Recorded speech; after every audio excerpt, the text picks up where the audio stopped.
So ఇవాళ మన recipe వచ్చేసి హోమ్ మేడ్ గుంత పొంగనాలు. ఇవి చాలా ఈజీ అండ్ సూపర్ టేస్టీగా ఉంటాయి. బయటేమో క్రిస్పీగా, లోపలేమో సాఫ్ట్గా, చాలా ఈజీ అన్నమాట. సో ఇది వచ్చేసి మార్నింగ్ బ్రేక్ఫాస్ట్కి అండ్ ఈవినింగ్ స్నాక్స్కి పర్ఫెక్ట్ రెసిపీ.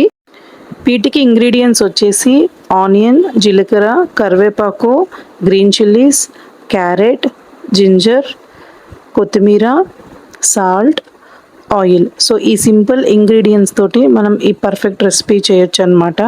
ఎలానో చూద్దాం రండి.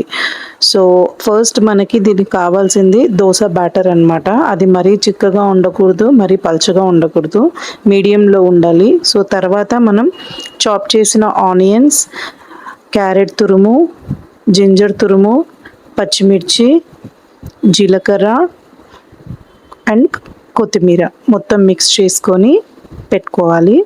దాని తర్వాత తగినంత సాల్ట్, నేనైతే 1/2 టేబుల్ స్పూన్ సాల్ట్ తీసుకొని మంచిగా మిక్స్ చేసుకున్నాను.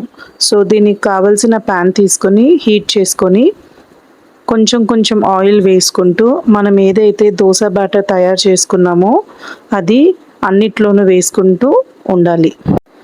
కంప్లీట్ అన్ని హోల్స్లో వేసుకున్న తర్వాత గోల్డెన్ బ్రౌన్ వచ్చే వరకు మనం హీట్ చేసుకోవాలి. లిడ్ క్లోజ్ చేసి పెట్టుకోండి. ఈ రెసిపీ మొత్తం మీడియం ఫ్లేమ్లోనే చేయాలి.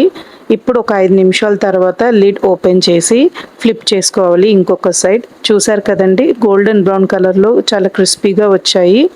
సో ఇటు సైడ్ తర్వాత ఫ్లిప్ చేసుకున్న తర్వాత కూడా గోల్డెన్ బ్రౌన్ వచ్చేదాకా ఉంచుకొని సర్వ్ చేసుకోవడమే. చాలా ఈజీ కదండి ఈ రెసిపీ. సో మీకు నెక్స్ట్ రెసిపీ ఏది కావాలో కమెంట్ చేయండి. అండ్ ఇంకా ఇలాంటి హోమ్ మేడ్ రెసిపీస్ కావాలంటే please subscribe my channel. Thank you for watching. Bye.